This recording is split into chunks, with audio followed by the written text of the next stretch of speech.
الحمد لله جل جلاله وعم نواله وعظم برهانه وتقدس شانه،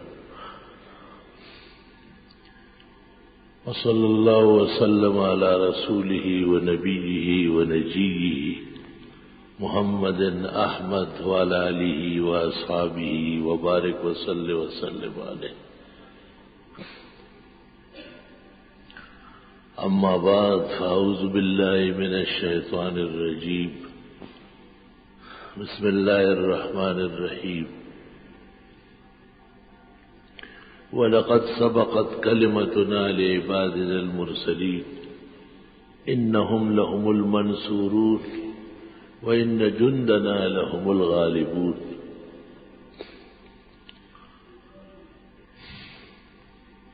وقال النبي صلى الله عليه وسلم: سبعة يظلهم الله يوم القيامة تحت ظل عرشه يوم لا ظل إلا ظل عرشه: الإمام العادل، والشاب نشأ في عبادة ربه، ورجلان تحابا في الله اجتمع عليه وتفرقا، ورجل قلبه معلق بالمساجد،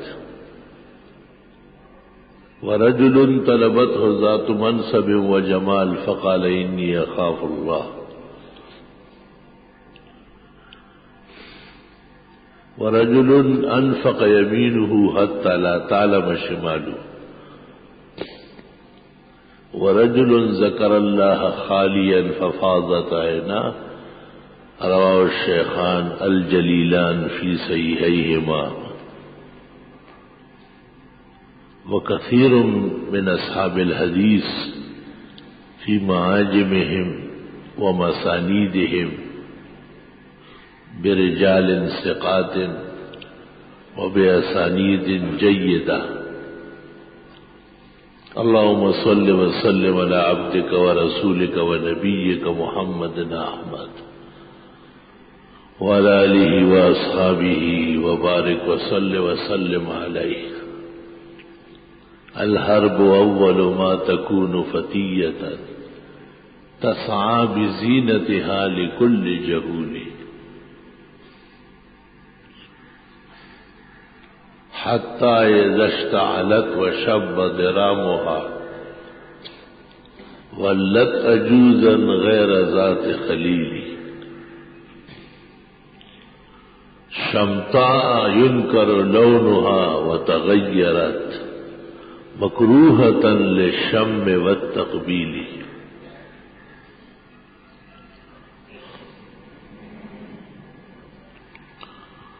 لا إله إلا الله وحده لا شريك له، له الملك وله الحمد وعلى كل شيء قدير.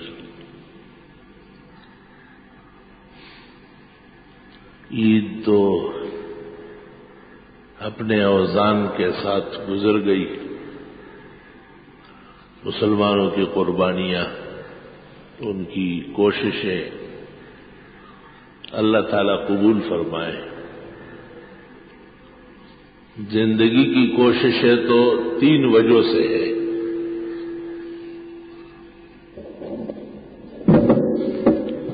ایک تو اس لیے کہ آدمی کے اوقات درست اور مبارک گزرے، تو اس کے لیے اسلامی طریقہ کار سے بہتر کوئی سلیقہ نہیں.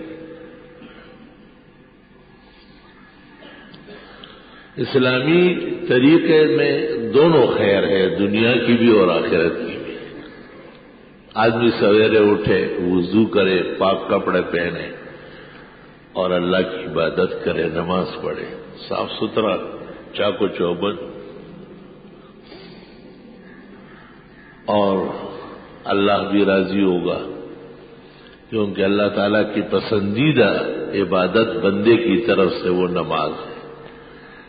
حدیث شریف میں ان اقرب ما یکون فیہ العبد الی اللہ فی السجود، بندہ جو سب سے زیادہ اللہ تعالیٰ کے قریب ہوتا ہے وہ سجدے میں اور نماز میں ہے. اور ایک حدیث میں ہے کہ نمازی جب سجدہ کرتا ہے تو اللہ تعالیٰ کے پیروں کے درمیان میں کرتا ہے. یہ سمجھانے کے لیے ارشاد فرمایا، ورنہ اللہ اعضاء اور احداث سے ما وراء الورا ہے، منزہ اور مقدس ہے، یعنی بہت زیادہ قریب ہوتا ہے، قرب شدید نصیب ہوتا ہے. دوسرا یہ کہ جب 5 دفعہ دن میں اللہ کے حضور میں بندہ حاضر ہوتا ہے تو دل میں خدائی خوف، الہی محبت اور بندگی کا مقصد اور غرض وہ بھی سامنے آتا ہے. وما خلقت الجن والانس الا لیعبدون. اگر اوقات عبادت میں صرف نہ کیے جائے تو یا تو ضائع ہو جائیں گے، وہ بھی نقصان ہے، اور یا کسی گناہ میں صرف ہوں گے، وہ بھی تباہی ہے.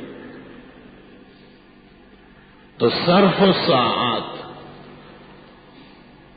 وشغل الاوقات فی العبادات احسن مشاغل میں سے اپنی زندگی اور اس کے طور طریقے، گھڑیاں اور اوقات عبادات میں صرف کرنا لائق تفسیر ہے. اور تیسرا یہ کہ سفر تو آخرت کا یقینی ہے. لا يبدل القول لدي، وہ تو بدل نہیں سکتا.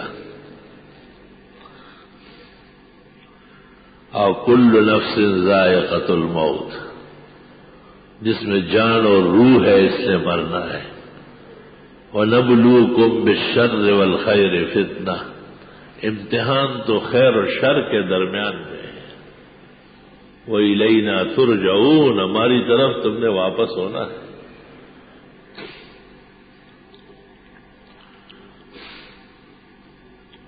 لو يود احدهم لو يعمر الف سنہ، ہر ایک چاہتا ہے کہ اس کی عمر 1000 سال ہو جائے. وما هو بمزحزح من العذاب، اگر 1000 سال عمر مل بھی جائے تب بھی بچنے والا تو نہیں ہے. حدیث شریف بخاری جلد ثانی رقاق میں ہے، جناب نبی کریم صلی اللہ علیہ وسلم نے فرمایا ہے کہ اللہ تعالیٰ نے فرمایا ہے، ما ترددت فی شیء کترددی فی قبض عبدی فی قبض روح عبدی. مجھے کسی کام میں کھٹکا نہیں ہوتا، میں تو خالق و مالک کو تسبیح جیب میں ڈالوں. بیان کے وقت تسبیح حرام ناجائز. اچھے لوگوں کو شیطان اچھائیوں سے مارے گا. بدعتیوں کو دیکھو کیسے عورس، زیارت القبور، میلے ٹیلے، اذان سے پہلے اذان کے بعد چیخ چیخ کے صلاۃ السلام. ایک تماشا ان کو غریبوں کو دیا ہوا ہے، ایک پریشان.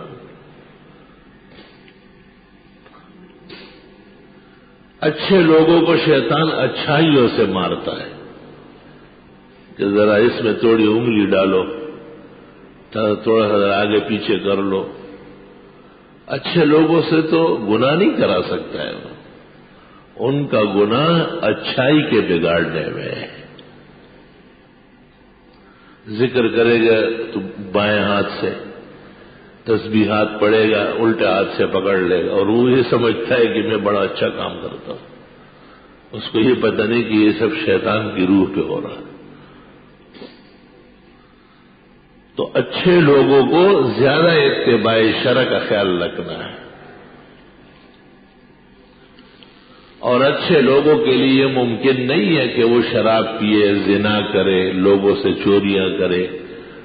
نہیں، وہ تو الحمدللہ ان کو تو ان کے مارنے کا طریقہ علیحدہ ہے.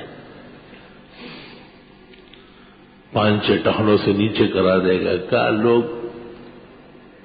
چاند تک پہنچ گئے. ہمارے مولانا ابھی تک 5 کے مسئلے بیان کرتے ہیں. تو آپ بھی تو چاند تک نہیں گئے، یہیں بیٹھے ہوئے ہیں۔ جب آپ چاند تک چلے جائیں گے پھر آپ شلوار ہٹا کر کے چڈی پہن لیں، معذور ہوں گے پھر آپ، ابھی تو یہی ہے۔ کبھی کہیں گے دنیا نے بڑی ترقی کی، ہمارے مولانا نے ابھی تک پرانی بات ہے، دنیا ترقی کر رہی ہے تو آپ پھر لا الہ الا اللہ محمد رسول اللہ نہ پڑھا کریں، کیونکہ یہ پرانا کلمہ ہے۔ دنیا نے ترقی کی ہے، میزائل اور ایٹم بم بنائے تو آپ قرآن مجید اور حدیث کا انکار کر دیں۔ یہ باتیں کرتے ہوئے شرم بھی نہیں آتی۔ دنیا نے ترقی کی اور آپ تنزل پذیر ہے، ابھی تک شلوار سیدھی نہیں ہے، اور کتنی غلط ہے۔ پیغمبر کہتے اعد صلاتک والوضوء جميعا، جس مرد نے نماز پڑھی اور 5 ٹخنوں پر پڑے تھے اس کو کہا نماز تو چھوڑو تیرا وضو بھی نہیں ہے، وضو بھی باطل ہو گیا تیرا۔ حضرت عمر کی آنکھڑیاں باہر پڑی تھی اور طبیب نے کہا تھا کہ وصیت کر لے، اور صہیب رومی آیا اور 5 نیچے تھے اور کہا واپس آ جاؤ، یہ تم نے کیا کیا؟ اس طرح شلوار باندھی جاتی ہے؟ اب کیسی نصیحت فرمائی، ارفع ثوبک یا اخی، میرے بھائی شلوار اوپر باندھا کرو، فَإِنَّهُ أَنْقَى لِثَوْبِكَ وَأَتْقَى لِرَبِّكَ، کپڑا بھی پاک صاف رہے گا، اللہ بھی خوش ہوگا۔ اور آنسڑیاں باہر پڑی ہے، کپڑے سے بندھی ہوئی، اور وہ اس وقت بیان کرتے ہیں کیوں؟ درد و سوز موجود ہے، نبی کی تعلیمات نے کمال دکھایا ہے، اور یہاں تو قلب میں سوز نہیں، روح میں احساس نہیں، کچھ بھی پیغام محمد کا تمہیں پاس نہیں۔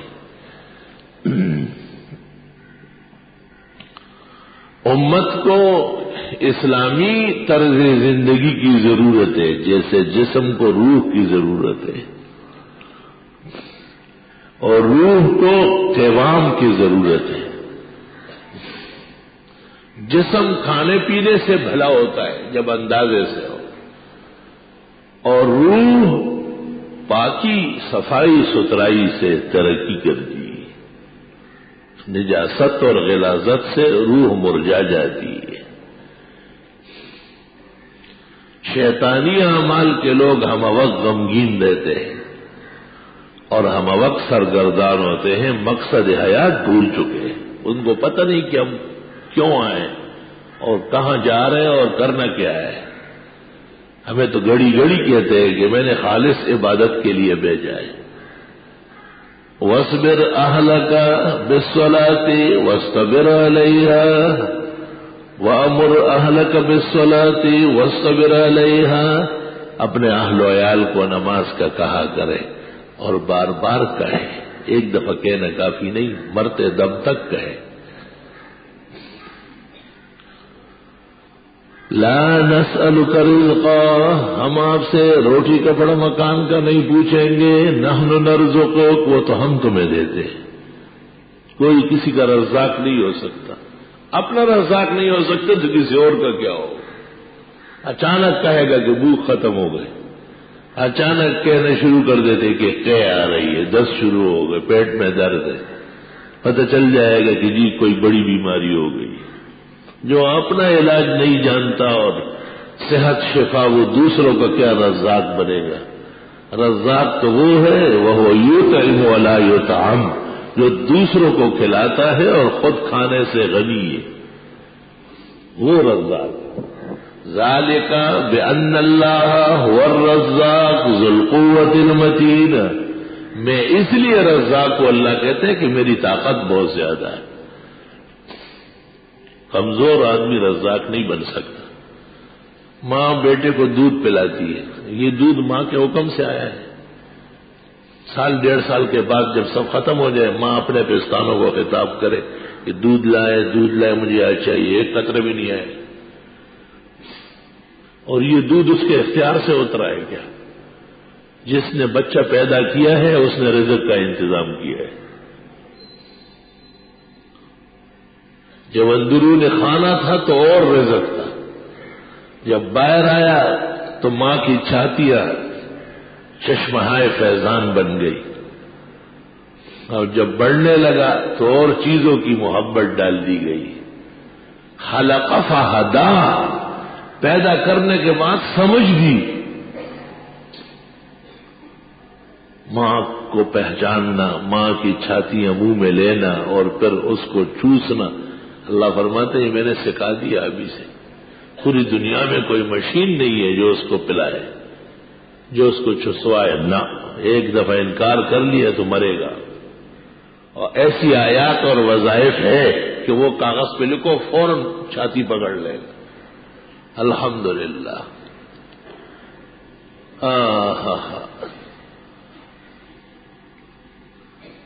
تو عبادات، بڑی عبادات میں سے ایک عبادت حج بھی ہے۔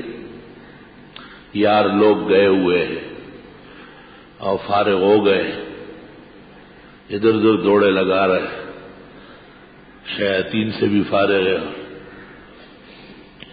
کچھ حاجی ایسے ہوں گے جو ملائک کی طرح واپس آئیں گے، کچھ ایسے ہوں گے جن سے شیطان بھی پناہ مانگے گے۔ لوگ کہتے ہیں حاجی گھر نہیں پہنچاؤ تو اس سے دعا مانگو، جب گھر پہنچے پھر اس سے پناہ مانگو۔ اس بڑے دربار میں حاضری لگانے کے بعد بھی انسانی شرافتیں کم لوگ حاصل کرتے ہیں، بد نصیبی۔ خوش نصیبی تو یہ ہے کہ مرد باید کی گیرد اندر گوش ور بنشست پند بر دیوار، سامنے دیوار پر نقش لگا ہوا ہے، پہلے تولو اور پھر بولو تو آدمی سمجھ گیا کہ اوہو، زبان کی احتیاط بہت ضروری ہے۔ دوسرا قول لکھا ہوا ہے، جائے گا جب یہاں سے اور کچھ بھی نہ پاس ہوگا، چنگس کفن کا ٹکڑا اور تیرا لباس ہوگا۔ سمجھ گیا کہ بس یہ لباس ہو، یہ شان و شوکت تو اتر جائے گی۔ اسی طرح دو سفید چادریں حاجی کو اڑا دیتے ہیں، خبردار کہ سلائی پہن لی، انسلا، وہ مردہ اس سے بہتر ہے، کچھ حصے تو سلوا دیتے ہیں، اکثر انسلا ہوتا ہے۔ ابو بکر صدیق بہت بیمار تھے، ام المومنین بی بی عائشہ صدیقہ ان کی صاحبزادی عیادت کے لیے حاضر ہوئی، اور بی بی صاحبہ سے پوچھا کہ بیٹی آج کیا دن ہے؟ کہا آج تو پیر کا دن ہے۔ ہاں بس یہی دن چاہیے تھا، کیونکہ جناب نبی کریم صلی اللہ علیہ وسلم پیر کے دن صبح 10 بجے کے قریب جو اوقات چاش کے بنتے وصال فرما چکے ہیں۔ اور بیٹی کو کہا کہ یہ جو کپڑے میں پہنا ہوا ہوں بس یہی دھو لے اور یہی کفن کے لیے کافی۔ تو بی بی صاحبہ نے کہا کہ حضرت کفن تو ہمارے پاس ہے اور بالکل نیا ہے۔ تو حضرت صدیق اکبر نے کہا ان الحی احق بالجدید من المیت، نیا کپڑا زندہ لوگ پہن لیں، ہم تو ویسے مٹی میں مٹی ہوں گے۔ فروتنیس دلیلی رسیدگان کمال کہ چون سوار بمنزل رسد پیادہ شود۔ شاہ سوار جب منزل مقصود کو پہنچ جاتا ہے تو گھوڑے سے اتر جاتا ہے، تواضع اور عاجزی مزاج بن جاتی ہے۔ لیکن ابو بکر صدیق کا وصال پیر کو نہیں ہوا، منگل کو ہوا، کیونکہ وہ حضرت کے بعد ہے۔ اسی طرح حضرت عمر بدھ کے دے رہے، اور حضرت عثمان جمعرات کو ہے اور حضرت علی جمعے کو ہے۔ ورزد جمعے وقت سحرو دے والے پخنجرو، ایک شاعر بڑا عالم شاعر گزرا ہے، وہ کہتے جمعے کے دن فجر کی نماز میں حضرت علی کو خنجر مارے گئے تھے۔ استغفر اللہ استغفر اللہ۔ اللہ تعالیٰ نے وفیات میں بھی وہی ترتیب رکھی ہے۔ صحیح قول یہ ہے، دوسرے اقوال بھی ہے لیکن وہ مستراد ہے۔ حاجیان صاحبان خدا تعالیٰ ان کو خیر و عافیت سے لے آئے۔ ہمارے اس محلے میں ایک حاجی صاحب رہتا تھا، ہر سال جاتا تھا، تو جب حج سے آ جاتا تھا پھر ایک آدھ نماز میں نظر آتا تھا۔ میں نے ایک دن پوچھا اس سے کہ آپ 2-3 مہینے کے لیے غائب ہو گئے؟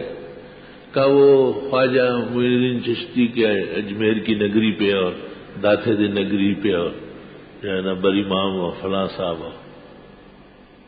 میں نے کہا تمہیں کعبہ دیکھ کے اور روز اقدس دیکھ کے شرم نہیں آئی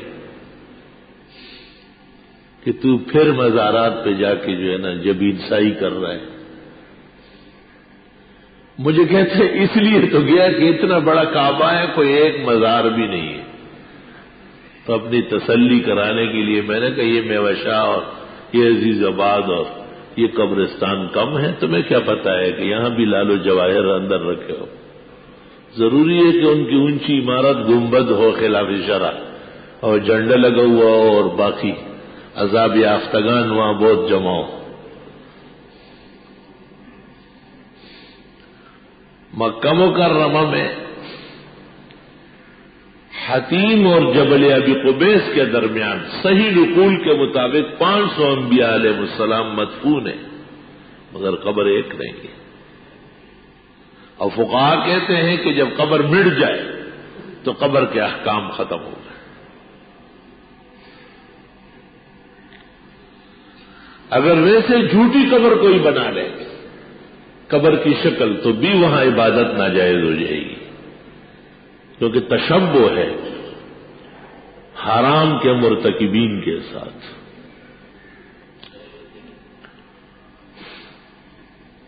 تو پہلا عقیدہ جو مسلمان کا ہے اللہ کی عظمت، وحدانیت، فردت، الوہیت مطلقہ، شہنشائیت آفاقیہ، وہ مکہ مکرمہ داخل ہوتے ہی بن جاتا ہے جن کی قسمت میں ہو۔ تلبیہ پڑھتے ہیں، نماز جماعت سے پڑھتے ہیں، طواف کرتے ہیں اور منا جاتے ہیں۔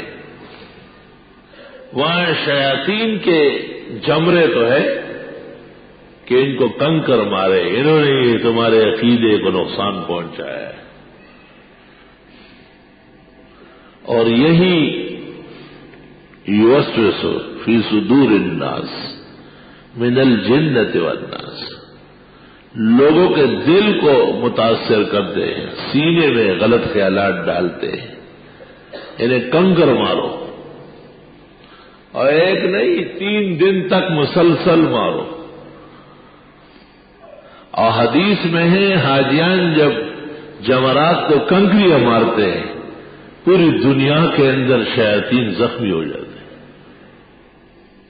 وہ تو امر اللہ ہے، سنت ثابتہ و مستمرہ ہے، ابراہیم علیہ السلام کے عہد سے لے کر ابراہیم علیہ السلام جب اسماعیل علیہ السلام کو لے کے جا رہے تھے اللہ کے حضور قربانی کے لیے پیش کرنے کے لیے، تو شیطان آیا اور اس نے ابراہیم علیہ السلام کو کہا کہ کبھی کسی نبی نے بیٹا ذبح کیا ہے؟ اس کی کوئی تاریخ ہے؟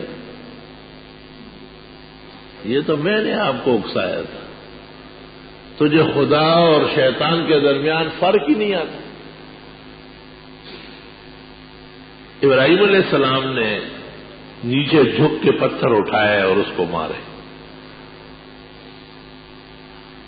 تو پہلا جمارہ 10 ذی الحج کو صبح صبح مزدلفہ سے واپسی پر مارا جاتا ہے۔ یہ ابو الجان بڑے شیطان کی شرارت کی جگہ تھی.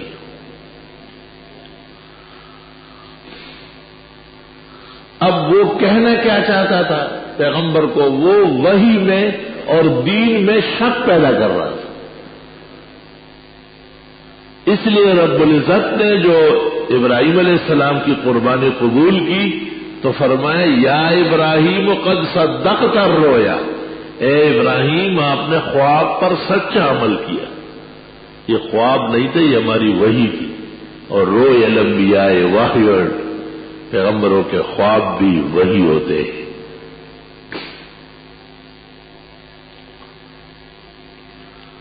سب سے بڑا نقصان اس وقت ہوتا ہے جب محکمات کے اندر مومن شک کرنے لگے، مضبوط دینی باتوں میں تردد کا شکار ہو جائے، پھر ایمان مشکل سے بچتا ہے. اس لیے امام بخاری نے بخاری شریف میں کتاب الایمان سے پہلے وحی کا باب قائم کیا کہ پہلے وحی کی تصدیق کر لے، یہی ایمان ہوتا ہے.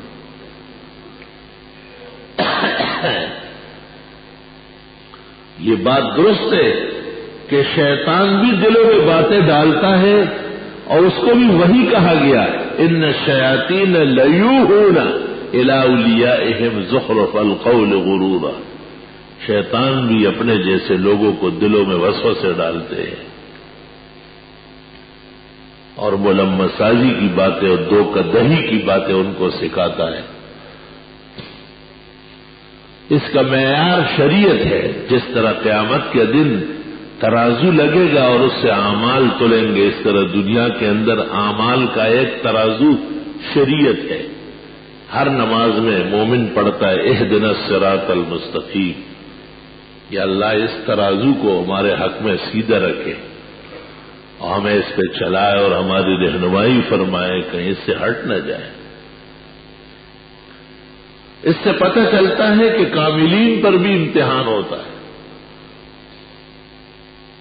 امام احمد ابن حنبل سے منقول ہے کہ جب تک آدمی ایمان کے ساتھ روح نہ دے اور قبر کے سوالات کے جواب میں کامیاب نہ ہو اور جنت کے دروازے کھول کر اس کو اندر نہ لے جائے خطرے کے اوقات ہے. سب کچھ بھی ہو سکتا.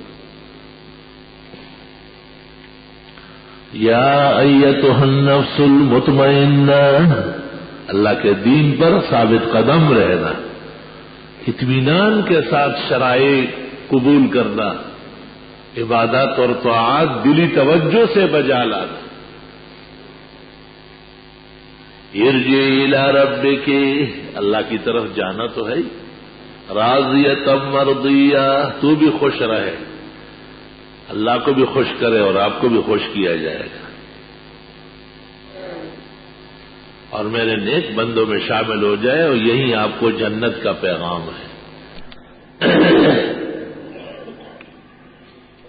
ایسے لوگ بھی ہیں جن کا کام ہی شرپسندی و فساد، دنگ و فساد ہے. ان النفس لامارۃ بالسوء، ایسے لوگ بھی ہیں جن کا کام ہی شیطانی کرنا ہے، امت میں تفرقہ پیدا کرنا ہے، اچھے بھلے ماحول کو گدلا کرنا ہے، امن کا نام لے کر امن کو تخت تاراج کرنا ہے.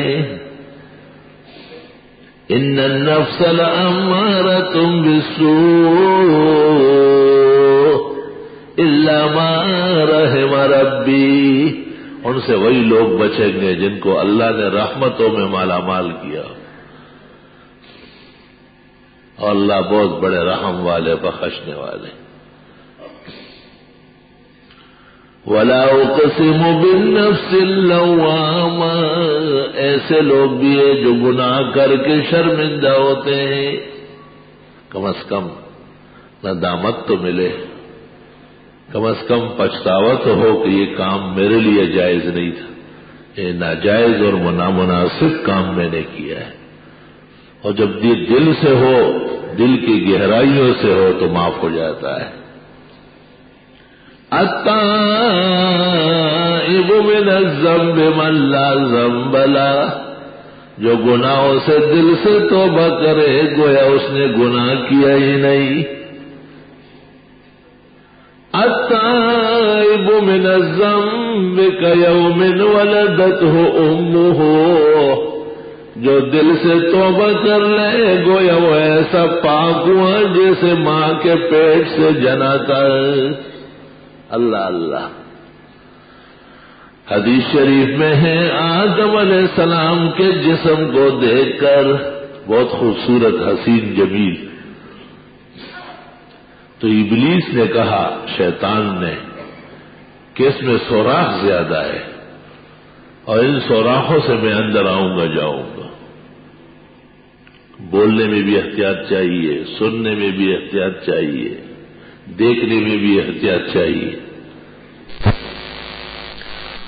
ان کا علاج آسان ہے، اس لیے ان کو اوپر رکھا ہے صاف ستھرے، اور نچلے حصے سے زیادہ خطرات پیدا ہوتے ہیں۔ ان کی غلطیوں پر باقاعدہ کوڑے ہیں، رجم ہے، سنساری ہے، انہیں پردہ کرایا گیا ہے۔ حق تعالیٰ نے کہا، شیطان نے قسم کھائی کہ اس کو بہکانا بہت آسان ہے۔ اللہ تعالیٰ نے کہا، میں بھی عہد کرتا ہوں اپنے خدائی کی قسم کھا کے کہ جب یہ دل سے توبہ کر لے گا، اگر اس کے گناہ سمندر کے جھاگ کے برابر ہو، سب معاف کر دوں۔ مولانا ثناء اللہ صاحب پانی پتی نے تفسیر مظہری میں نقل کیا ہے، وَلَمْ يُصِرُّوا عَلَى مَا فَعَلُوا کے نیچے، کہ شیطان زمین پر گر گر کر لوٹ پوٹ ہو رہا تھا اور رو رو کے مٹی اپنی آنکھوں پہ اور جسم پہ ڈال رہا تھا کہ میرا سارا نظام برباد کر دیا، سب محنت ختم ہو گئی۔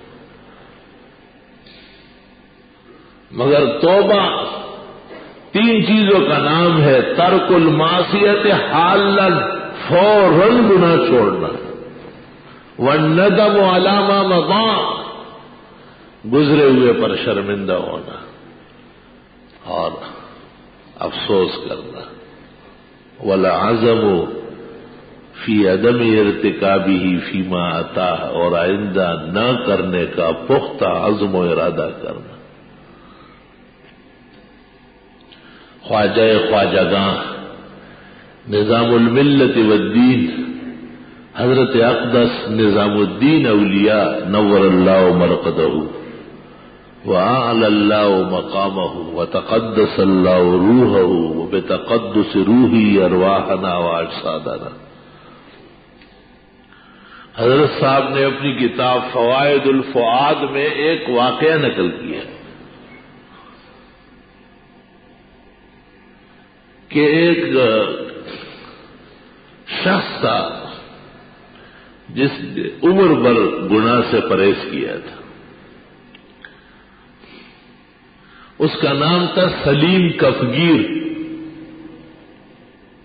کفگیر اس برتن کو کہتے ہیں جس سے دیگ سے سالن یا پلاؤ بریانی نکالی جاتی، اس کو کفگیر کہتے ہیں۔ وہ کبھی سالن روٹی اور کبھی چاول پکا کے دہلی کے بازار میں دیگ لگا لیتا تھا۔ حضرت صاحب نے ایک واقعہ ان کا یہ نقل کیا ہے کہ وہ اتنے پاک باز تھے اور گناہوں سے بچنے والے تھے۔ پاکی اور گناہوں سے بچنے کی اللہ کے ہاں ایک حد ہے اور ایک عزت ہے۔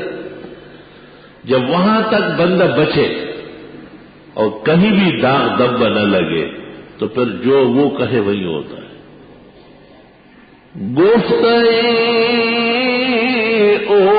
گفتائے اللہ بود،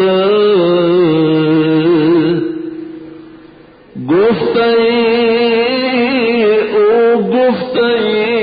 اللہ بود، گرچہ ازہل کو میں عبداللہ بود۔ مولانا روم فرماتے ہیں جو وہ کہتا ہے اللہ اسے قبول فرماتے ہیں۔ لا الہ الا اللہ۔ بخاری میں اس کی تائید رب اشعث اغبر لو حلف علی اللہ لا برہ۔ ایک دن اس کے پاس لوگ کوٹے پیسے بھی لاتے تھے، جو سکہ نہیں چلتا ہے اور اسے دیکھ لیتا تھا اور نیچے اپنے گلے میں ڈال لیتا تھا اور چاول دے دیتا تھا۔ تو ایک دن اس کے پاس کچھ لوگ آئے اور انہوں نے کہا یہاں ایک جوگی ہے اور وہ سالن کے برتن سے چاندی نکالتا ہے، ہمارے مسلمانوں میں کوئی ایسا کمال نہیں۔ تو سلیم کفگیر نے دیکھ پر ہاتھ اٹھائے اور کہا یا اللہ، میں نے اب تک گناہوں سے بچنے کی کوشش کی، وہ تیرا احسان ہے، تیرے بندے کوٹے سے کہلاتے ہیں، وہ بھی ان کی عزت رکھنے کے لیے قبول کرتا ہوں، اگر اس میں سچا ہوں تو اسی دیکھ سے ایک کفگیر سے چاندی اور دوسرے سے سونا نکالے۔ اور کفگیر مارا، باہر نکالا ڈھاز پوری چاندی، دوسرا مارا، باہر نکالا سونا۔ ہیئت تبدیل ہو جاتی ہے خزائن الہی کے فیضان سے، اس کے ہاں اشیاء تحت تصرف ہے۔ اس سلیم کا لکھا ہے کہ دہلی کے اوباشوں نے اس کو چھیڑنا شروع کیا، یعنی کسی طریقے سے اس سے گناہ کرایا جائے، کیونکہ بڑا خطرہ ہے کہ کہیں ہمارے پیچھے پڑ گیا تو ہم تباہ ہو جائیں۔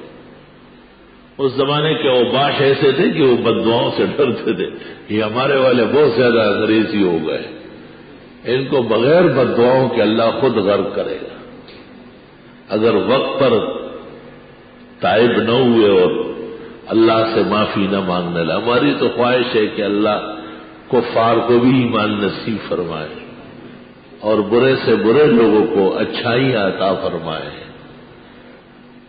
اور بڑے مجرمین کو بھی اللہ اپنے جرائم معصیت سے توبے کی پوری صلاحیت عطا فرمائے۔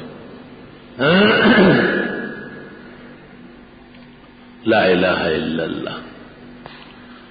تو لوگ اس کے پاس جمع ہو گئے، چاول کھلائے، یہ کرے وہ کرے، اور پھر طریقے سے اس کو گناہوں کی طرف مائل کرنا چاہا۔ اس نے کہا کہ یہ تو کام کرنے کا نہیں ہے، مجھ سے نہیں ہوگا۔ کہتے اس نے ایسے سر جھکایا اور پھر سر اٹھایا نہیں، جب دیکھا گیا تو روح نکل گئی۔ جان ہی دے دی جگر نے آج پائے یار پر، جان ہی دے دی جگر نے آج پائے یار پر، عمر بھر کی بے قراری کو قرار آ ہی گیا۔ جو توبے میں سچے ہو ان کی یہی شان ہوتی ہے۔ توبہ کرنا اتنا عظیم ہے کہ ساتوں آسمان اور زمین اس کے سامنے بے قیمت ہے، اور توبہ توڑنا اتنا عظیم جرم ہے کہ اگر اس جرم کو ظاہر کیا جائے تو آسمان ٹوٹ جائے، کیونکہ رب العزت نے شیطان کے مقابلے میں کہا ہے کہ یہ مومن جب گناہوں سے توبہ کر لے، ان کی توبہ اتنی وزندار ہوگی کہ ان کے گزشتہ تمام معاصی خطیات ذنوب کو معاف کر دوں گا۔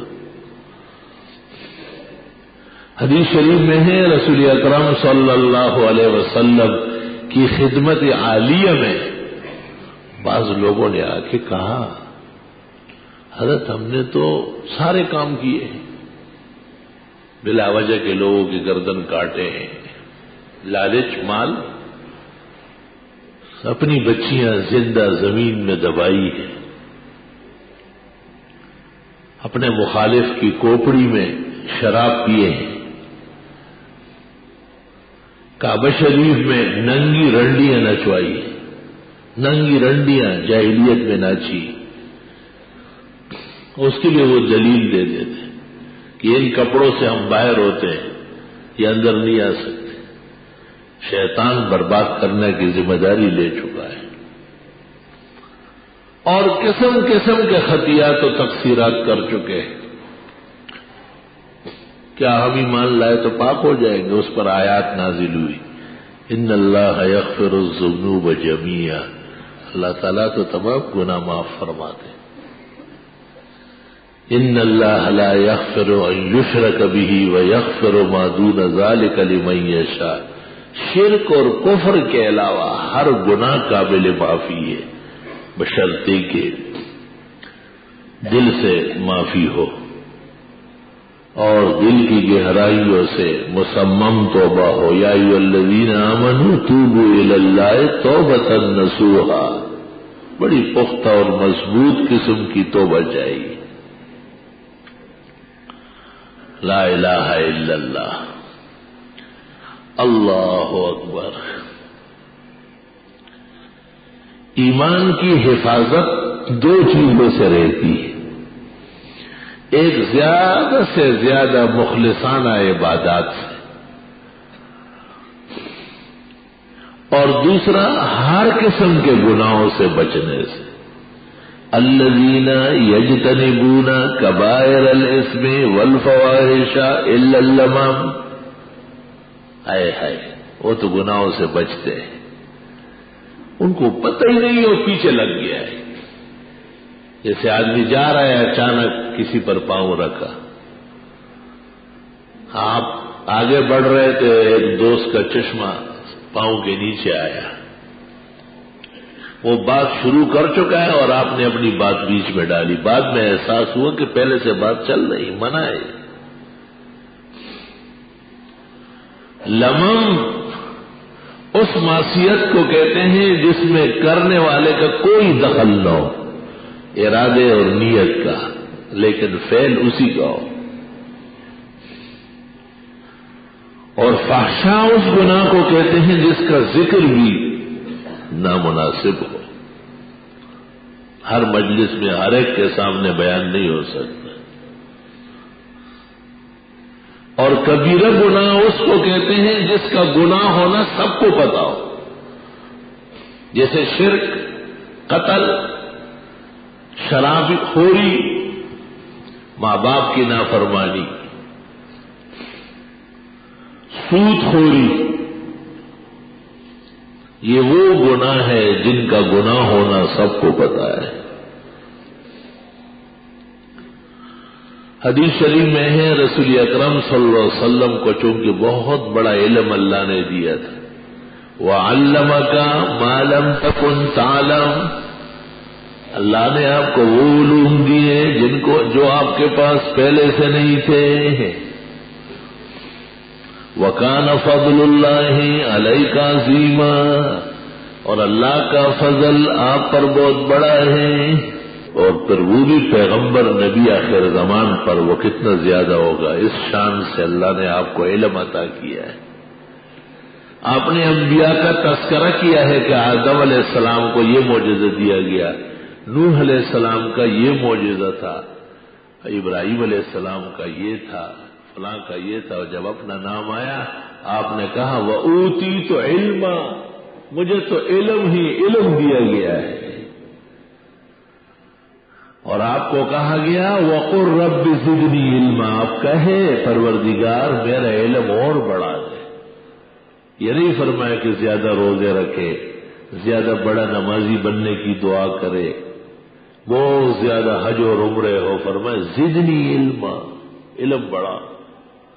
علم بڑھتی کو قبول کرتا ہے. بڑے سے بڑے عالم کو اچانک علم کی پونجی مل جاتی ہے اور علم جانتا عالم ہے، غیر عالم علم سمجھ نہیں سکتا. امام ابو حنیفہ مسجد میں درس دے رہے تھے، شاگردوں کو پڑھا رہے تھے. ذرا آواز اونچی تھی تو امام اوزاعی عبد الرحمن اوزاعی محدث شام گزرے. امام صاحب سے کہا ترفع صوتک وانت فی المسجد، مسجد میں اتنا اونچا اونچا پڑھا رہے. حضرت نے دیکھے بغیر کہا ہم لا یفہمون دونہ، اس آواز کے بغیر وہ سمجھتے ہی نہیں. تو اوزاعی کو کسی نے کہا آپ نے کتنا سخت سوال کیا، اس نے جواب نہیں دیا. حضرت صاحب نے کہا اجابنی و اشافنی، پورا جواب قابل کفایت دے دیا. میرا مطلب یہ تھا کہ یہ آواز اٹھانا بغیر ضرورت کے ہیں، انہوں نے کہا ضرورت موجود ہے، لوگوں کو سمجھانا ہے، بات ختم ہو گئی۔ تو چونکہ اوزاعی عالم تھے تو وہ علم کی قدر جانتے تھے، اور جب امام ابو حنیفہ رحمہ اللہ کا انتقال ہو گیا تو سفیان ثوری نے کہا ذهب العلم وحلاوته، علم بھی چلا گیا، اس کی لذت بھی چلی گئی۔ امام اعظم سے زیادہ علم کون جانتا ہے؟ امت نے صدقہ کے خیرات میں امام اعظم نہیں کہا، ان کے کمال علم، ان کے مہارت قرآن، مہارت سننا، عرفان بمشاجرات صحابہ، قیاس اور اجتہاد کی پونجیاں جو اللہ نے عطا فرمائی تھی۔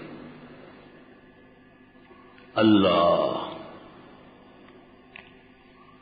جناب نبی کریم صلی اللہ علیہ وسلم نے حج کے ہر رکن میں دعا فرمائی، ہر قدم پر امت کے لیے۔ آپ سمجھ گئے تھے کہ ان کی پکڑائی بڑی سخت ہو جائے گی، ان کا بچنا مشکل ہے، لمبی امت ہے، قیامت تک رہے گی، اور جیسے وقت بڑھتا ہے تو غلطیاں بھی زیادہ ہوتی ہیں۔ حج قران افضل ہے جس میں عمرہ اور حج دونوں کی نیت ہو، لیکن علماء کہتے ہیں اس زمانے کے لوگ افراد کیا کریں قریبی دنوں میں، اور تمتع کرے جب بہت پہلے سے جائے، کیونکہ غلطیاں بہت کرتے ہیں۔ حاجیان کیا ہوتے ہیں؟ مزاجیان ہوتے ہیں، جو مزاج معیار میں آیا وہ کہہ ڈالا۔ تو حضرت صلی اللہ علیہ وسلم نے جو دعائیں فرمائی وہ عرفات کے میدان میں قبول ہو گئی، لیکن آپ کو یہ کہا گیا کہ یہ جو انسانوں کا خون کرتے اور یہ جو لوگوں کے حقوق دباتے ہیں، یہی پورا کساد بازاری چل رہی ہے۔ ہمارا شہر بھی اسی سیاست کا نظر ہے، حکمران بھی اسی کا شکار ہے، اس لیے اللہ نے آس پاس سے بلاؤں میں مبتلا کر دیا۔ یہ نہیں معاف ہوں گے، اور ایسے تمام لوگوں کو اللہ نے کہا داخل جہنم کر دوں گا۔ احادیث میں آتا ہے آپ عرفات سے وقت مغرب داخل ہو گیا تھا اور نہایت غم اور صدمے میں روانہ ہو گئے۔ رات بھر آپ نے مزدلفہ میں عبادت کی، دعائیں مانگی اور خوب روئے۔ فجر مزدلفہ میں غلس میں ہوتی ہے، اندھیرے میں، سنت طریقہ ہے کیونکہ فوراً روانہ ہونا ہے۔ فجر سے فارغ ہو کے جب آپ دوبارہ دعائیں مانگتے تھے تو جبریل آئے اور حق تعالیٰ کا پیغام سنایا کہ اب ان کو میں راضی کر کے پھر ان کو معاف کر دوں گا۔ اس لیے علماء دین کہتے ہیں عفو کے لیے اور رحمت خداوندی کو متوجہ کرنے کے لیے حج بہت بڑی عبادت ہے۔ حاجیان حج تو کر لیتے ہیں اور روتے خوب ہے، ماشاءاللہ اس میں خوب پریکٹس ہوتی ہے ان کی، لیکن پھر جب واپس دکان میں بیٹھتے اور منڈی میں کھڑے ہوتے ہیں اور بازار میں بیٹھتے ہیں تو نہیں لگتا ہے کہ یہ وہی امتی ہے جو مینا میں اور مزدلفہ کی رات میں اور عرفات میں رو رہا تھا۔ لگتا ہے کوئی یہودی ایجنٹ آیا ہوا ہے پیسے لوٹنے کے لیے۔ ایسا نہیں، اس مقدس مقام کا ظاہراً باطناً اثر ہونا چاہیے۔ گھر کے افراد کے ساتھ بھی حسن سلوک، وہاں کے پروگراموں کا بھی ادب سے تذکرہ۔ علماء لکھتے ہیں جو وہاں آسانیاں نصیب ہوئی ہے والہانہ ذکر کرے، اور جو تکلیفیں پہنچی ہیں، بھیڑ ہے، رش ہے، 40 لاکھ کا مجمع ہوتا ہے، 25-26 جو بتاتے یہ تو ان کے رجسٹر ہوتے ہیں، عرب جو آتے ہیں ان کو کون گنے گا؟ تو جب آپ کے ہاں بھی عقیقے اور ولیمے میں 300 مہمان آپ نے بلا لیا تھا، مگر آپ کا خیال یہ تھا کہ 150 آئیں گے۔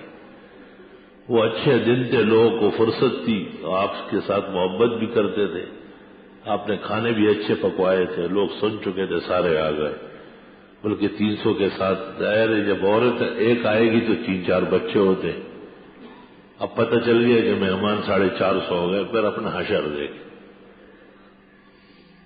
دیکھو وہ کیسے السلام علیکم کرتے ہیں، تقسیم کرنے والوں کو کیسی منتیں کی جاتی ہیں. یہ کیوں؟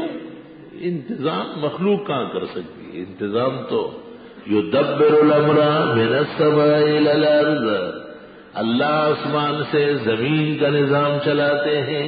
دوسری تفسیر، آسمان اور زمین کا نظام صرف اللہ چلاتے ہیں اور خوب چلاتے ہیں. تو حجاج کی دعائیں اللہ قبول فرمائے اور ان کی زندگیوں پر بہترین اثرات پیدا فرمائے اور ان کے گھروں میں بھی خیر کے فیصلے فرمائے اور انہیں بھی بہترین حاجی بنائے، مزاجی نہ بنائے. حاجیان صاحبان آ جاتے ہیں داڑھی مونڈ کے. بھئی لوگ کسی بزرگ سے ملنے جاتے ہیں تو کہتے ہیں یار داڑھی مونڈا ہو کر کیسے ملوں گا؟ وہ کیا سوچتے ہو؟ احساس ہے نا شرمندگی کا. یہ مکہ مدینہ طواف، عمرے، صفا مروہ، سعی، طواف قدوم، طواف زیارت، طواف وداع، منا، مزدلفہ، عرفات، سب کر کے شیطان کو کنکریاں بھی ماری. تو شیطان کو جو کنکریاں مارتے ہیں وہ کیوں؟ وہ دین کے خلاف اکساتا ہے اور یہ بھی دین کے خلاف کرنے پر رضامند ہے کہ چلو جب اور بال لیں گے جن کی اجازت ہے تو اس کو بھی کلچ دے دیتے.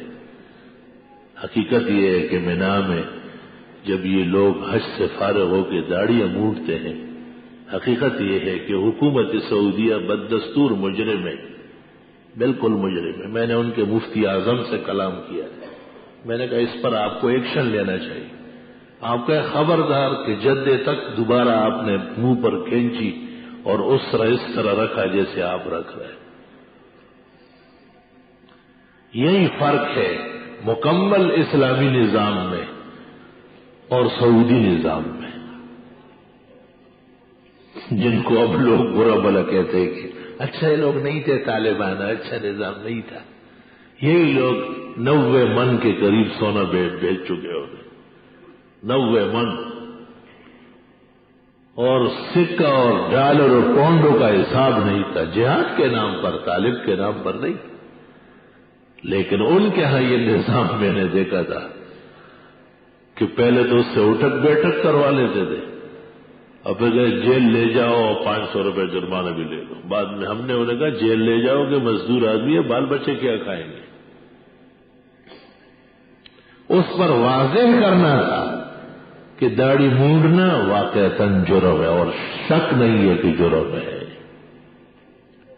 یقیناً ہمارے بھائیوں کو، دوستوں کو، وہ ہمارے جان و جگر ہے. داڑھیوں والے انہی سے پیدا ہوتے ہیں، کوئی ماں کے پیٹ سے داڑھی ساتھ نہیں لاتا. اسی طرح محنت، مشقت، تقریریں اور مواعظ سن کر اللہ جب عمل کی توفیق دے تو اللہ ان کے لیے آسانیاں فرمائے. خاص کر اس بڑی عبادت کے بعد جو یہ اس طرح خالی ہو کر کے آتے ہیں، خطرہ ہوتا ہے کہ یہ مقبول و عظیم عبادت مسترد نہ ہو جائے. اللہ کسی مومن کی عبادت مسترد نہ فرمائے. ان کی کمی کوتاہیاں، ہم سب کی کمی کوتاہیاں ان مبارک ایام کی برکات سے معاف فرمائے. وآخر دعوانا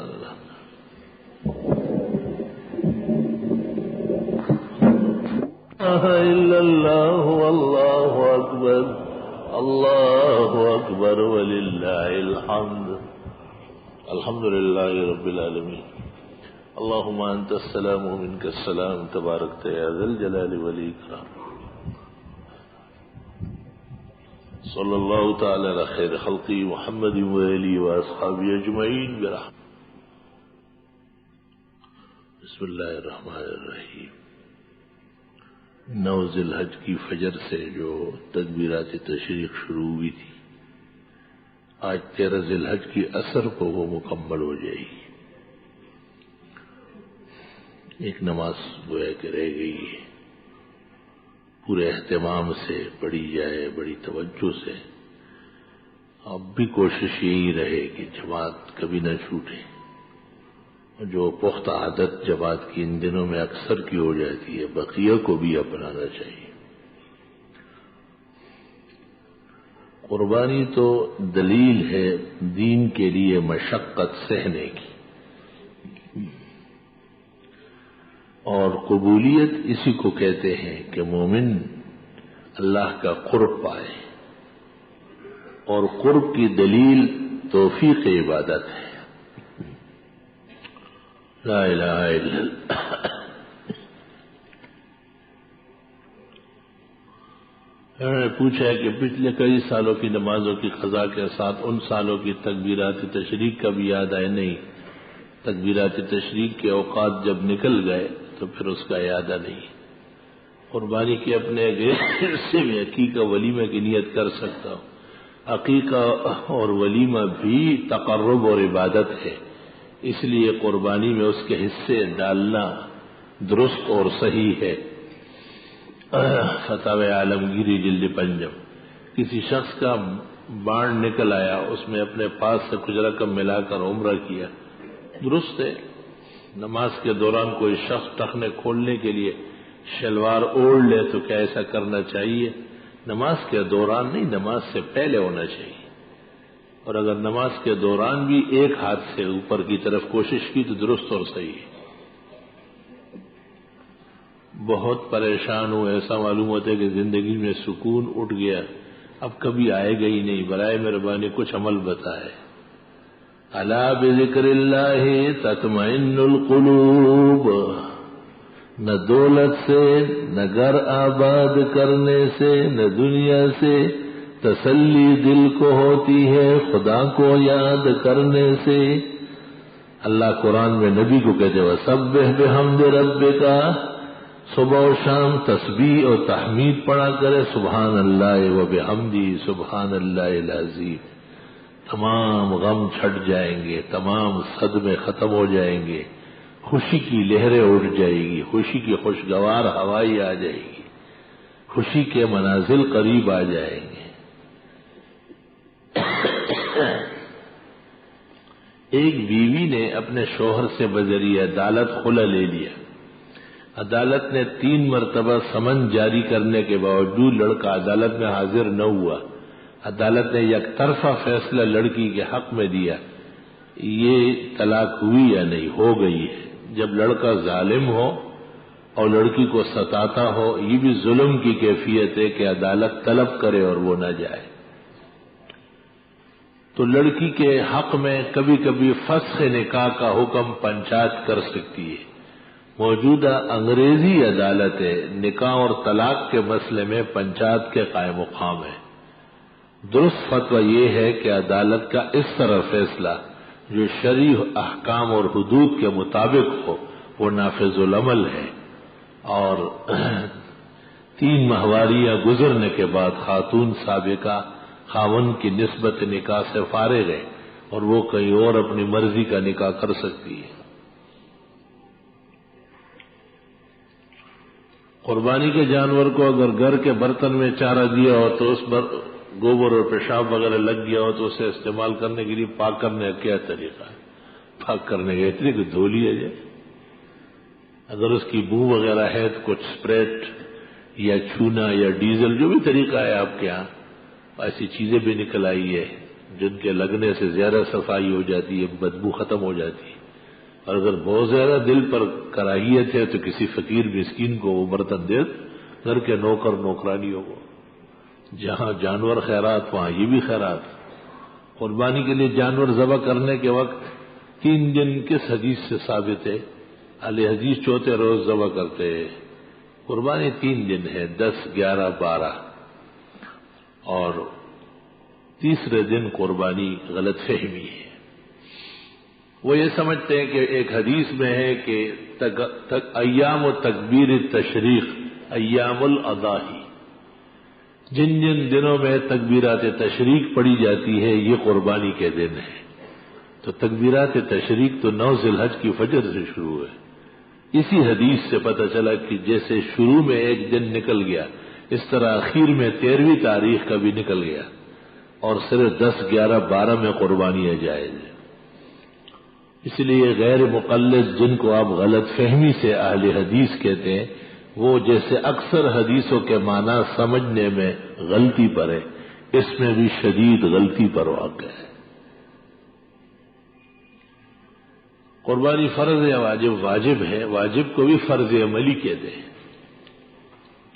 اللہ تعالیٰ آپ کو صحت کاملہ آمین۔ دوران نماز ایک سورت کے بعد یا تو اس سے ملحق سورت پڑھی یا 2 سورتیں چھوڑ کر پڑھے، آخر ایک سورت چھوڑ کر کیوں نہیں پڑھ سکتے؟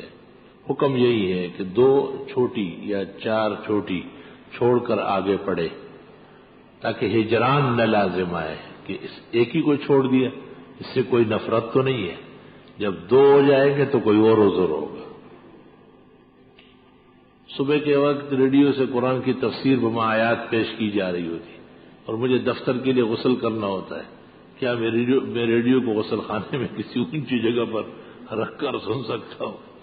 اتنا زیادہ شوقین ہے تو شعبان رمضان میں یہاں ہے، تفسیر پڑھ لو، غسل خانے میں تفسیر نہ سنا کرو۔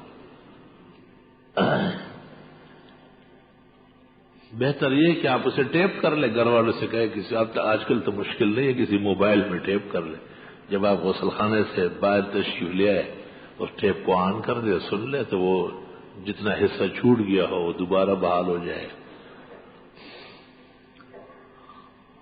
کیا اونٹ کے گوشت کھانے سے وضو ٹوٹ جاتا ہے؟ نہیں، ہرگز نہیں۔ وہ جو حکم آیا تھا اس سے مراد یہ ہے ان لہو دسما، اس میں کچھ چکناہٹ ہے، آپ نے کہا اس سے منہ وغیرہ ہاتھ کنگالو۔ عورتوں کی نماز میں پاؤں کے پونچھے کی حیثیت کیا ہوگی؟ پاؤں کے پونچھوں کی حیثیت کیا ہوگی؟ مطلب جس سے نماز فاسد نہ ہو، یعنی مسجد میں جاتے وقت زمین سے پاؤں اٹھے یا نہ اٹھے، مسجد روانہ ہو گئی عورتیں، کیا خیر تو ہے؟ کیا مطلب ہے سوال کا؟ اس سے دوسرے وہ تو کہ مسجد جا رہی ہے۔ عورتوں کی نماز میں پاؤں کے پونچھوں کی حیثیت کیا ہوگی جس سے نماز فاسد نہ ہو؟ یعنی اچھا، سجدے میں جاتے وقت بہت اچھا لکھتا ہے، آپ اپنی تحریر عجائب گھر بھیجے لاہور، وہ لگا دیں گے اس کو 3 کوہانے والے اونٹ کے ساتھ۔ اس کو بھی مسجد اور سجدے میں کتنا فرق ہے۔ سجدے میں یا قیام کی حالت میں خواتین کے پیر بالکل ملے ہوئے نہ ہو، فاصلہ کم ہو، کم سے کم فاصلہ ہو۔ میری بہن کی بیٹی کی شادی ہے، کل رات ان کے ہاں مہندی کی رسم ہے، اس میں جانا اور کھانا کیسا ہے؟ آپ نے خود کہا کہ مہندی رسم ہے، بدعت ہے، تو پھر کیوں جا رہے ہو؟ پیٹ کہیں گرے گا تو نہیں آپ سے؟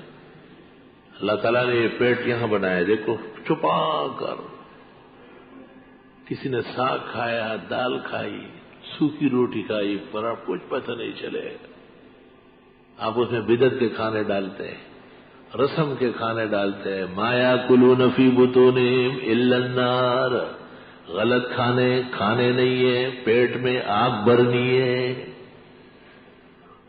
نابالغ بچے نے حج کیا تو بالغ، جی ہاں، بالغ ہونے کے بعد دوبارہ حج فرض ہے۔ 15 سال سے پہلے جو حج کیا ہے وہ ماں باپ ہی کے کھاتے میں ثواب ہوگا۔ 15 سال عمر ہونے کے بعد لڑکی اور لڑکا دوبارہ حج کرے۔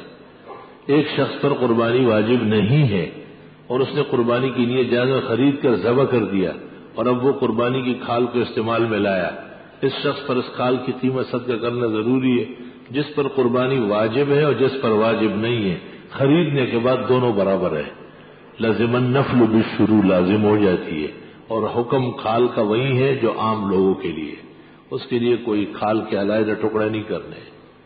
میرے گھر میں بیٹھا ہوا اس کا نام میں نے محمد عمر رکھا، اللہ مبارک کرے، خدا ان کو حضرت صلی اللہ علیہ وسلم کا دین نصیب فرمائے اور حضرت عمر جیسے ثابت قدمی نصیب فرمائے۔ بہت مبارک، بہت بہترین نام رکھا۔ گابن جانور کی قربانی کرنا کیسا ہے؟ عمدن مکروہ ہے، اگر غلطی سے ہوا تو معاف ہے۔ اگر بچہ زندہ ہے تو اس کو بھی ماں کے ساتھ ذبح کرنا چاہیے، اور اگر مرا ہوا ہے تو جیسے اور فضلے پھینکے جاتے ہیں وہ بھی ان میں پھینکا جائے۔ اگر کسی شخص نے قربانی کر دی گابن گائے کی غلطی سے یا عمدن مکروہ ہے، قربانی پھر بھی صحیح ہے اور بھولے سے معاف ہے۔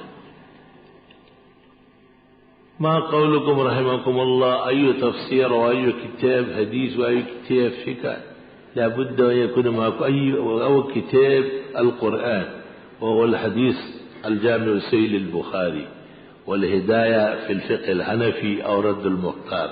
لابد للعالم أو الطالب أن يتابع هذا. اولاد کے اصول کے لیے کوئی وظیفہ ہر فرض نماز کے بعد دعا کے لیے ہاتھ اٹھا کر 3 مرتبہ رب هب لي من لدنك ذرية طيبة انك سميع الدعاء. سورۃ آل عمران میں زکریا علیہ السلام کی دعا ہے. اور صبح و شام کم از کم 15 مرتبہ یا عزیزو یا جمیلو عزیزا جمیلا ملکا کبیرا رب لا تذرنی فردا وانت خیر الوارثین. خوب پڑھے صبح و شام کم از کم 10 مرتبہ، زیادہ جتنا چاہے. اور جیسے جیسے یاد آئے کہ اولاد نہیں ہے خدایا اولاد عطا فرما تو پھر 3 مرتبہ رب هب لي من لدنك ذرية طيبة انك سميع الدعاء. اور پھر 10 مرتبہ یا عزیزو یا جمیلو عزیزا جمیلا ملکا کبیرا رب لا تذرنی فردا وانت خیر الوارثین. اور بہت زیادہ صدقات و خیرات اس نیت سے کرے کہ خدائے ان اولاد کی خوشی نصیب فرما. اور بہت زیادہ استغفار پڑھے. فقلت استغفروا ربکم، نوح علیہ السلام نے کہا میں نے کہا تھا کہ استغفار کرو. انہ کان غفارا، گناہ معاف ہو جائیں گے. یرسل السماء علیکم مدرارا، بارش ہو جائے گی. ویمددکم باموال وبنین، اللہ تمہیں مال اور بیٹے دے دے گا. وہ قرآن میں وظیفہ موجود ہے کہ استغفار بہت زیادہ کرے بیٹا ہو جائے گا اور اس سے پہلے مال بھی آ جائے گا. وَيَجْعَلْ لَكُمْ جَنَّاتٍ وَيَجْعَلْ لَكُمْ أَنْهَارًا، اللہ تمہیں باغات اور نہریں دے دے گا. مَا لَكُمْ لَا تَرْجُونَ لِلَّهِ وَقَارًا، تمہیں کیا ہوا اللہ سے ان کاموں کے ہونے کا یقین نہیں رکھتے. ساتھ شکوہ بھی کر لیا کہ تمہیں اب بھی سمجھ نہیں آئی. ایک چھری سے بغیر دھوئے کئی جانور ذبح کرنا کیسا ہے؟ درست ہے، کراہیت طبعی ہے اس میں.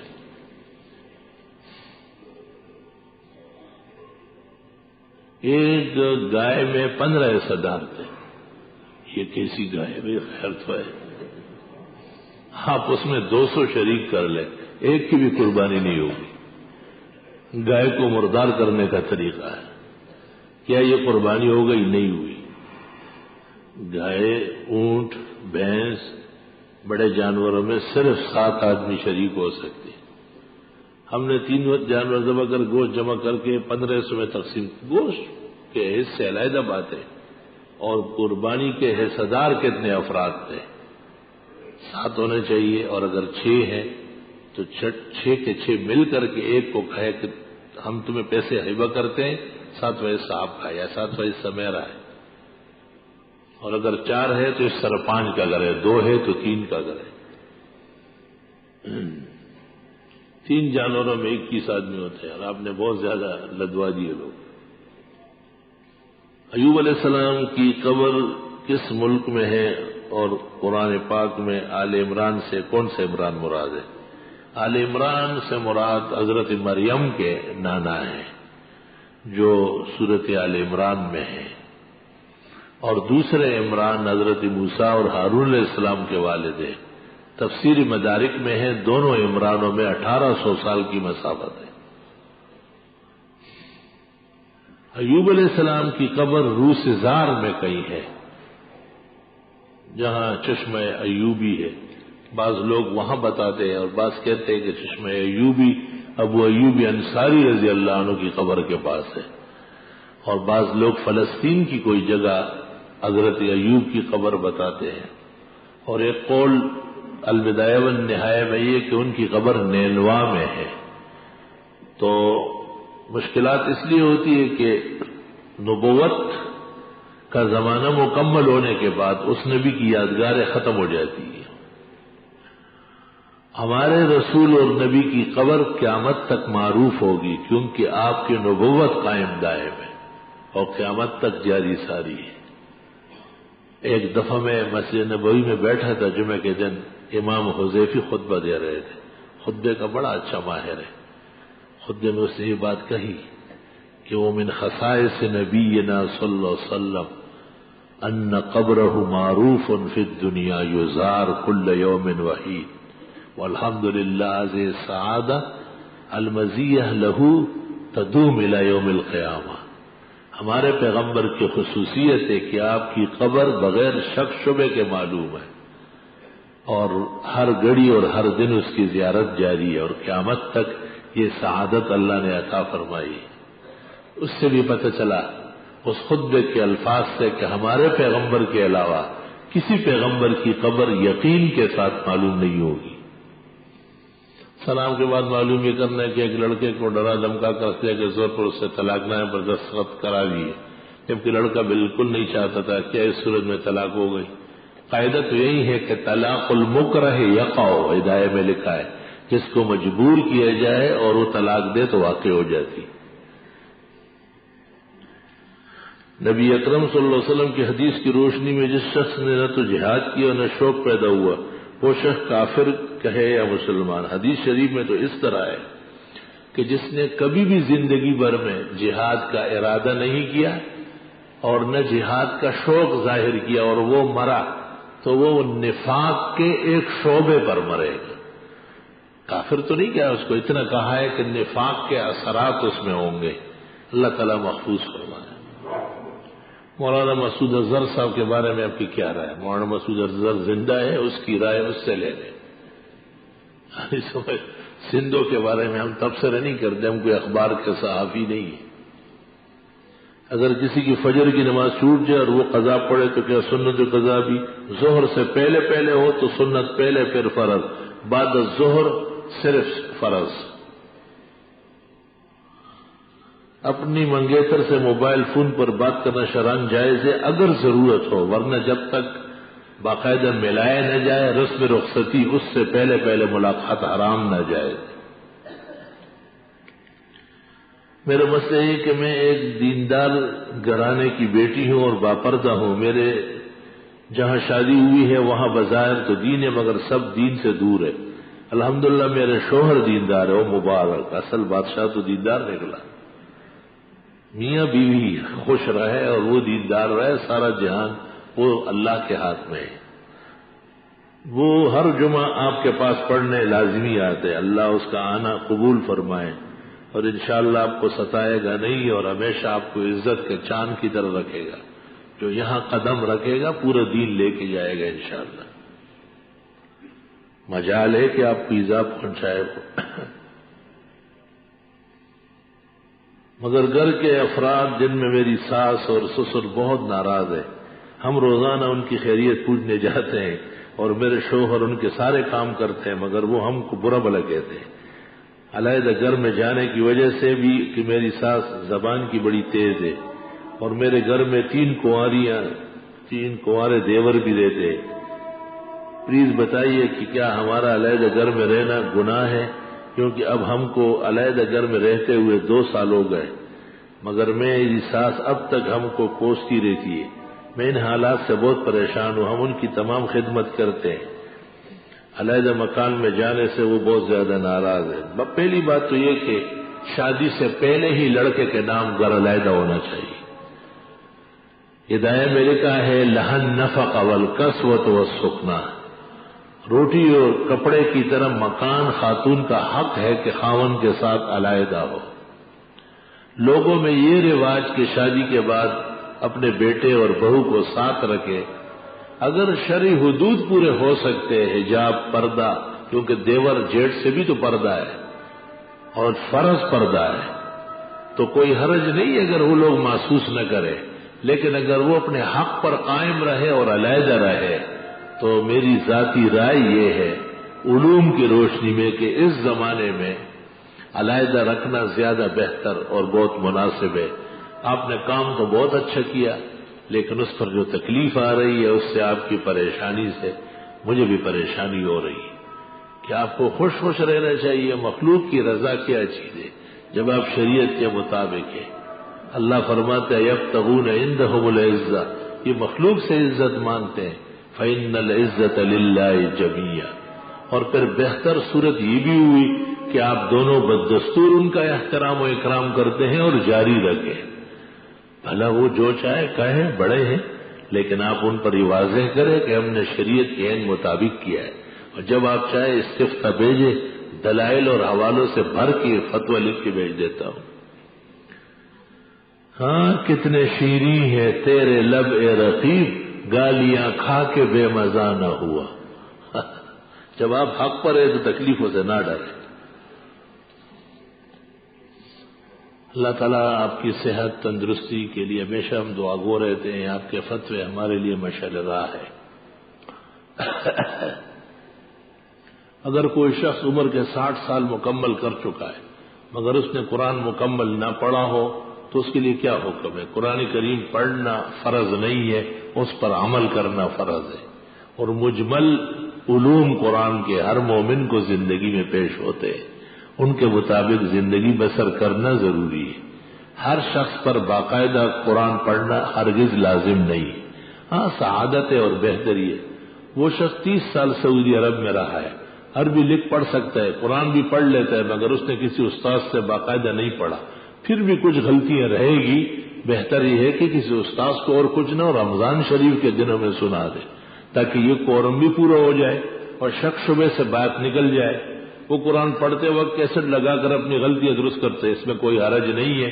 بلکہ اس وقت عمدہ پڑھنے والا بہترین قاری وہ سمجھا جائے گا جو کیسٹوں کے ذریعے، خاص کر حرمین شریفین کے ائمہ، ان جیسے قرآن کوئی کائنات میں نہیں پڑھ سکتا ہے. بالکل وہی نقشہ ہے جو نزول کے وقت کا تھا اور صحابہ پڑھتے تھے. اگر وہی لب و لہجہ دنیا میں یاد کرنا ہو تو ائمہ حرمین، مکہ مکرمہ کے ائمہ اور مسجد نبوی کے ائمہ، سبحان اللہ. غزل گفتی و در سفتی، بے حافظ بے خوان خوش، کہ بر نظمے تو افشانت فلک عقد سریارا. حافظ شیرازی ایک موڈ میں ہو کے ایک شخص کو کہتے ہیں کہ تو غزل کیا گاتا ہے؟ آسمان کے ستارے جرمٹ بنا کے خوشی کی وجہ سے ناچ رہے ہیں. ائمہ حرمین جب تلاوت کرتے ہیں آسمان و زمین ہل جاتے ہیں، ملائکوں کے قطار کھڑے رہتے ہیں. حرمین شریفین کی بڑی عبادات میں سے وہاں کے ائمہ کی قرات غور و شور سے سننا اور بہت توجہ سے وقت سے بہت پہلے تیار ہو کے صفوں میں بیٹھنا ہے. اللہ تعالیٰ نصیب فرمائے. اگر کوئی عورت دوسری شادی کرے اس کے پہلے شوہر سے بیٹی ہو تو کیا وہ بیٹی دوسرے شوہر کے لیے نامحرم ہوگی؟ جی ہاں. ایک خاتون سے جب نکاح ہوا، اس خاتون کے فروع یعنی اس سے پیدا اور اصول یعنی جن سے وہ خاتون پیدا ہے، یہ اس شوہر کے لیے اپنی ماں اور اپنی بیٹیوں کی طرح ہے. یہاں تک کہ شہوت کی گفتگو بھی اس کے سامنے حرام نہ جائز. جی ہاں، وہ اپنی ماں کے دوسرے شوہر کے ساتھ وہ لڑکی عمرے میں جا سکتی ہے، کوئی حرج نہیں. اس وقت عالم اسلام اور پاکستان کے خلاف جو بین الاقوامی سازش عروج پر، اس کے لیے ہمیں اجتماعی انفرادی طور پر کیا کرنا چاہیے؟ یہ تو بڑے مفکروں کی باتیں، ہم تو دعائیں کرتے ہیں. کمزور ہیں بہت، واقعی ذمہ داری بہت زیادہ ہے، لیکن اللہ معاف فرمائے. گزارش عرض ہے کہ میرا یہ آخری جمعہ ہے آپ کے پیچھے. حضرت اللہ تعالیٰ آپ کو کروڑوں اربوں خربوں نیکیاں خوشیاں عطا فرمائے کہ لوگ آپ کے علم سے فیضیاب ہوتے ہیں. میرے لیے بھی دعا فرمائے. آپ کہیں باہر جا رہے ہیں، اللہ تعالیٰ آپ کا یہ جمعہ مبارک فرمائے، اور آنے والے بھی جہاں آپ پڑھے اللہ انہیں نور سے، برکت سے اور باعمل قسم کے علوم سے سربلند فرمائے. تشکر اور سپاس کا مکرر تشکر و سپاس. بندہ زبیر کو کاروبار میں انتہائی نقصان ہوا ہے، 2 کروڑ کا مقروض ہوں، سخت پریشان ہوں کہ آپ خصوصی دعا کروں گا، خصوصی نہیں کروں گا، کیونکہ آپ نے جو کروڑ کھوئے ہیں اس میں دین پر خرچ نہیں کیا ہے. خصوصی تو خصوصی لوگوں کے لیے کی جاتی ہے، جتنا خرگے اتنا بار گے. تمام قرضے کا غائبانہ اسباب ہو جائے. آپ اللہ سے رات کو اٹھ کے اس طرح کہیں تمام قرضہ ختم کر دیں جیسے آپ کہتے ہیں، اور آپ میں یہ صلاحیت ہو تو اللہ آپ کی دعا قبول فرمائے. ہم آپ کے وکیل کیوں بنے؟ خیر تو ہے، پہلے پرچی پر لکھو کہ اب تک جو آپ نے دنیا میں 2 کروڑ کھوئے، آپ نے اس مسجد اور مدرسے میں کسی ایک جگہ میں کتنے 100 دیے، لاکھوں اور ہزاروں سے چھوڑو. ہمارا دعویٰ ہے کہ جو دین کی مدد کرتے ہیں اللہ ان کو ہر نقصان سے بچاتا ہے. اور ہم جب دعا کرتے ہیں وہ تہجد جیسی دعا مانی جاتی، لیلۃ القدر جیسی دعا مانی جاتی. اس دن ایک شخص آیا، اس کو بھی اسی طرح سنائی، وہ بیٹھ گیا. اس نے کہا گزشتہ کا کفارہ کرنے کے لیے تیار ہو. میں نے دعا کی، میں نے کہا یا رب اس کا دل آپ جانتے ہیں، اگر یہ سچا ہے تو اس کا کام رات سے پہلے کر. مغرب سے پہلے فون کیا، کام ہو گئی.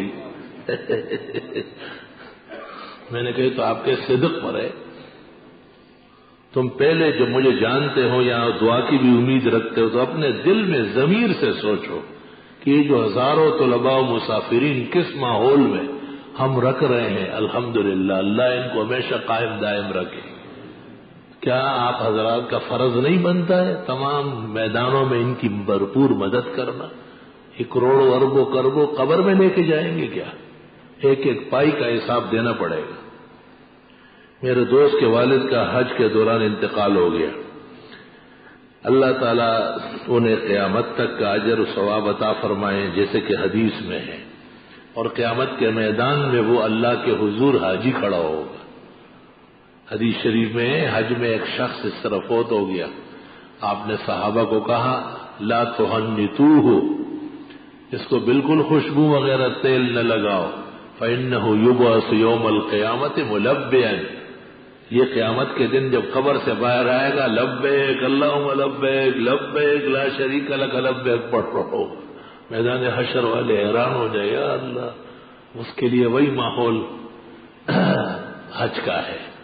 ایک روایت میں ہے کہ باقاعدہ میدان حشر میں اس کا جو طواف باقی ہے، مزدلفہ منا باقی ہے، جو چیزیں باقی ہے وہ حاضر کر دی جائے گی کہ یہ کر کے پورا کر لیں.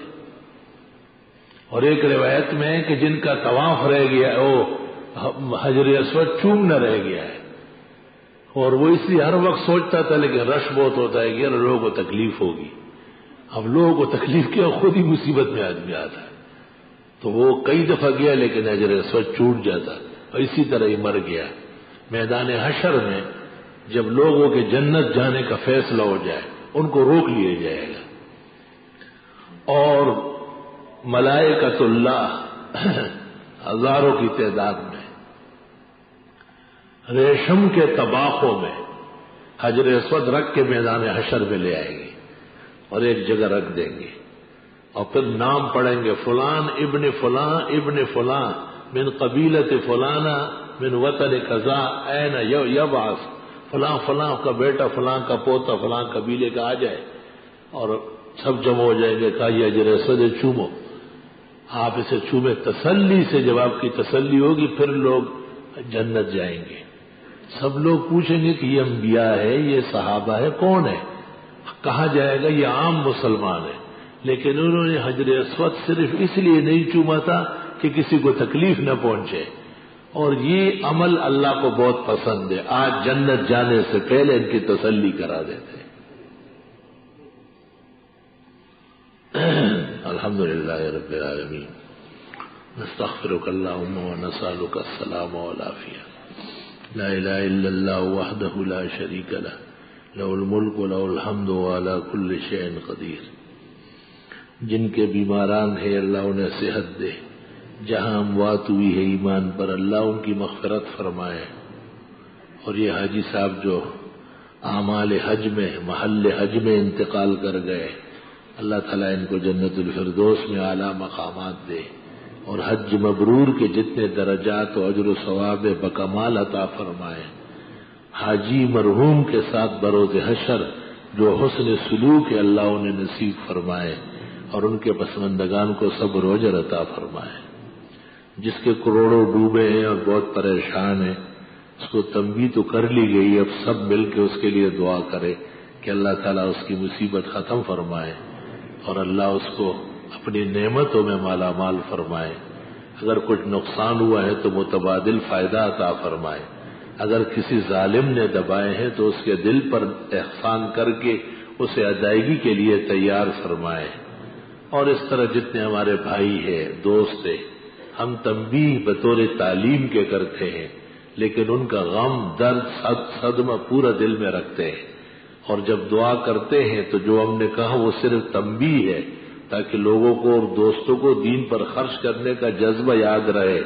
دعا اس کا حق ہے، اب بھی کرتا ہوں، آئندہ بھی کروں گا۔